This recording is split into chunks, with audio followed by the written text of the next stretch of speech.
Let me ask you something and don't answer too quickly.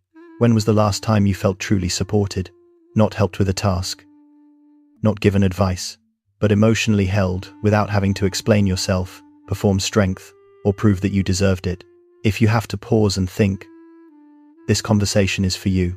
To the outside world, you are the strong one. You're the person who keeps things moving. The problem solver. The one people call when their life is falling apart. You handle your career, your responsibilities, and other people's crises with a calm that looks like confidence. You rarely complain. You don't ask for much. And when someone checks in, your answer comes out automatically. I'm fine. I've got it. And most people believe you. What they don't see is what happens when the day finally goes quiet. When the messages stop. When there's no one left to take care of. That's when the weight shows up. A heaviness that doesn't have a clear name. A tiredness that sleep doesn't fix. A sense that you've been holding everything together for so long that you don't even know what it would feel like to let go. You're not exhausted because you're doing too much. You're exhausted because you're doing it alone. Somewhere along the way, being the strong one stopped being a role and became an identity. You learned how to function without leaning, how to carry without asking, how to stay composed even when things inside you felt anything but. And now, the idea of needing someone feels uncomfortable, maybe even unsafe. So you keep going. You keep managing. You keep proving, mostly to yourself, that you don't need help. But here's the truth. Most people never say out loud. Strength that never gets supported turns into silence. And silence, carried long enough, becomes loneliness. If any of this feels uncomfortably familiar, you're not broken. You adapted. And today, we're going to talk about why.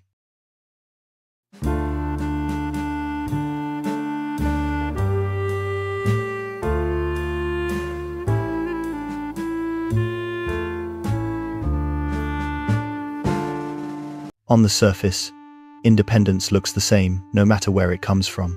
Competence, self-reliance, the ability to handle things without falling apart. But psychologically, there are two very different versions of it, and no one ever teaches us how to tell them apart. Healthy independence is a choice. It comes from confidence, not fear.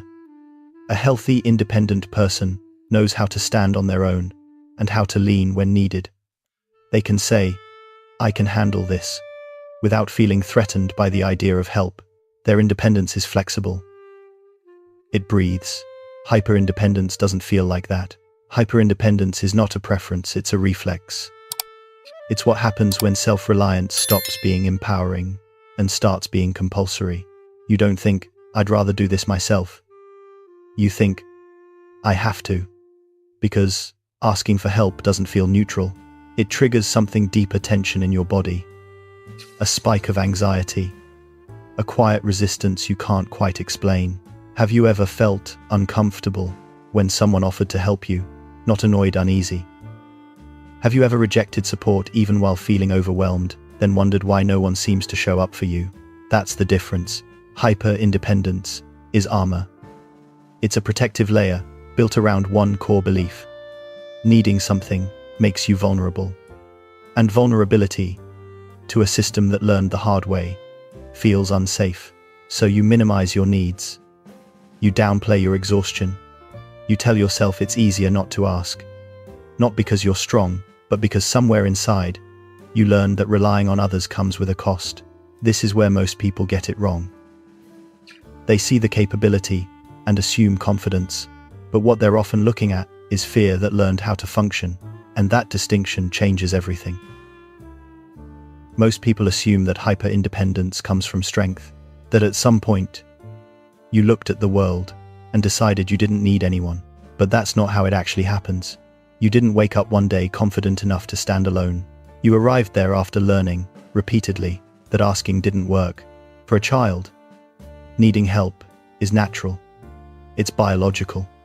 We are wired to reach out, to cry, to expect someone to come.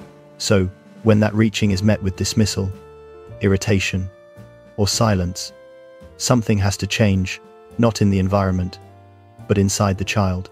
And that's where the decision happens, not a conscious one. Not a dramatic vow, a quiet, internal conclusion. I can't count on anyone. I'll handle it myself. That moment is painful, but it's also adaptive. It allows the child to keep functioning without waiting for something that may never arrive. Over time, that strategy hardens into an identity. You stop noticing the loss because competence fills the gap. You become capable, efficient, reliable. People praise you for it. But beneath that capability is a truth that rarely gets named. You didn't become strong because you were supported. You became strong because you were alone. I'll do it myself wasn't confidence, it was containment. A way to protect yourself from the disappointment of unmet needs. A way to stay ahead of rejection. If you never ask, no one can say no. If you never depend, no one can let you down. The problem is, what once kept you safe is now keeping you separate. That decision made in pain did its job. It helped you survive, but survival strategies aren't meant to run forever. And when we mistake them for personality traits, we stop questioning whether they still serve us. Understanding this isn't about blame. It's about finally seeing the cost of a strength that was built in silence. For many hyper-independent adults, the story doesn't begin with a choice. It begins with responsibility far too early. You were the child who grew up fast, the one who didn't cause trouble, the one who sensed tension in the room and adjusted yourself accordingly. Maybe you took care of siblings. Maybe you became the emotional stabilizer for a parent who was overwhelmed, absent, or unpredictable. Or maybe no one explicitly asked you to step up, you just knew it was safer if you did. Psychology calls this parentification. It happens when a child takes on emotional or practical roles that belong to adults.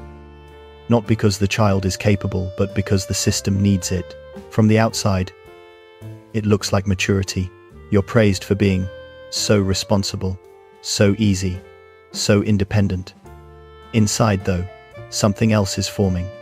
You learn that your value comes from what you provide, not from being held.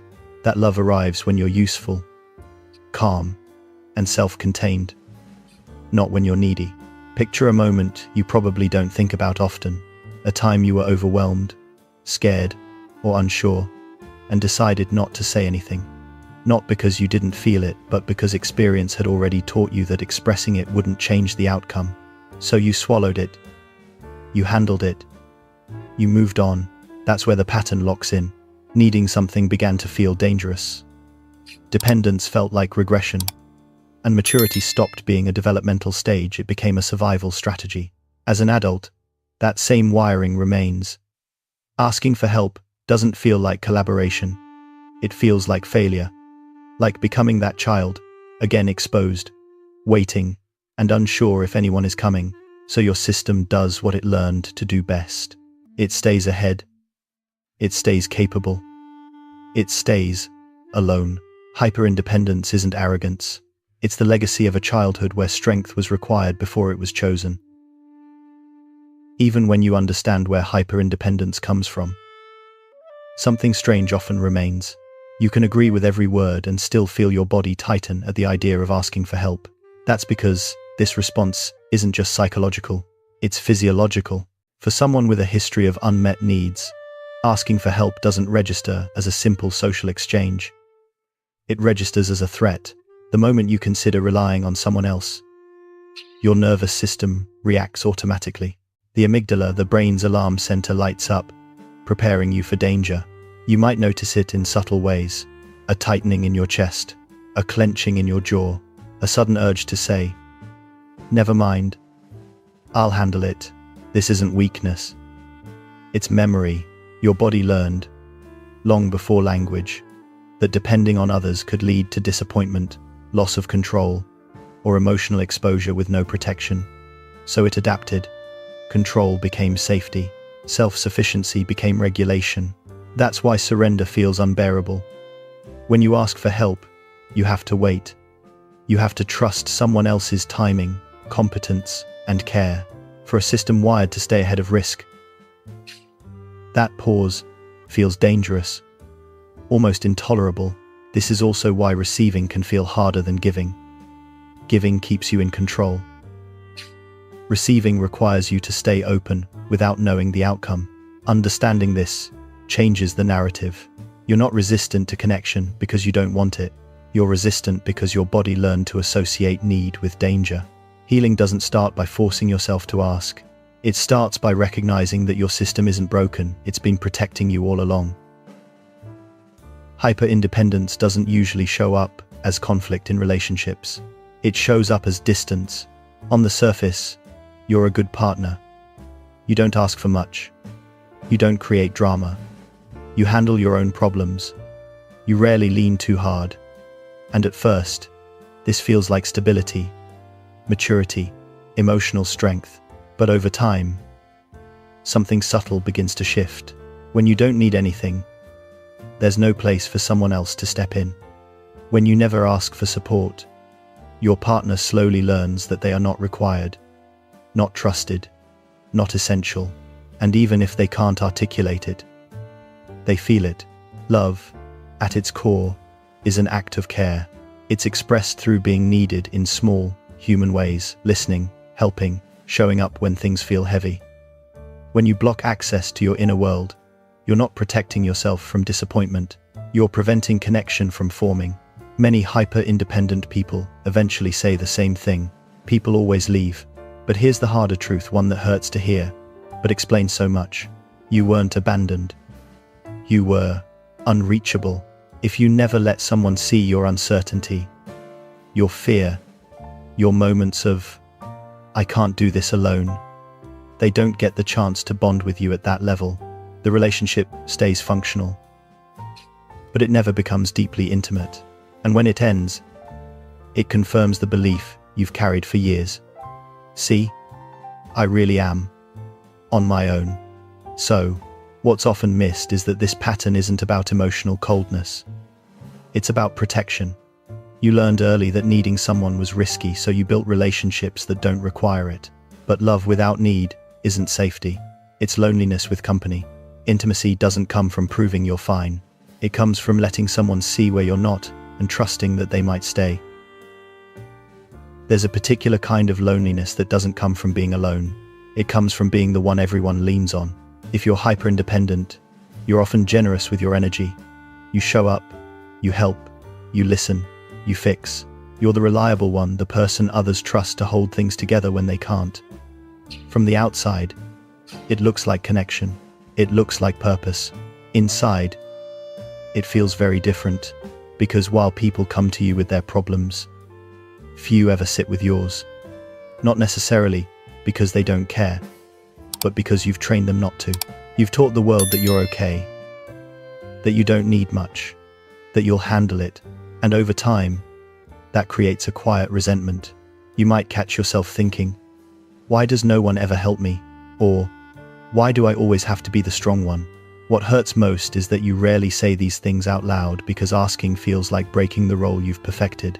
This is the cost of strength without reciprocity. When you're always giving, you stay in control. You stay useful. You stay needed. But you also stay unseen. The parts of you that are tired, unsure, or hurting never get mirrored back. And without being mirrored, those parts start to feel invisible. Boundaries are meant to protect you, but when boundaries never open, they become walls. And walls don't just keep pain out. They keep connection out too. Eventually, the weight shows up in other ways. Burnout, irritability, emotional numbness, even physical exhaustion. Your system wasn't designed to carry everything alone. Strength becomes isolating when it's the only way you know how to belong. Healing from hyper-independence doesn't mean swinging to the opposite extreme. It doesn't mean becoming dependent, needy, or losing your sense of self. It means learning a different model of strength. Interdependence is the ability to stand on your own and stay connected at the same time. It recognizes a truth our culture often ignores. Humans are not meant to be self-contained systems. We regulate each other. We grow through relationship. We recover through shared load. This is where many people get stuck because they confuse openness with exposure. They imagine that letting someone in means handing over control or risking everything at once. But interdependence isn't about opening the floodgates. It's about opening a door intentionally. Strength in this model isn't measured by how little you need. It's measured by how honestly you can acknowledge your needs without collapsing into shame. You can be capable and ask for help. You can be grounded and say, "This is hard." You can choose support without giving up autonomy. This shift is subtle but profound. Instead of asking, "Can I handle this alone?" the question becomes, who feels safe enough to share this with? Not everyone earns that access. Discernment matters. Boundaries still matter. But walls no longer define the architecture of your life. Interdependence isn't weakness. It's what happens when strength no longer has to stand in isolation to exist.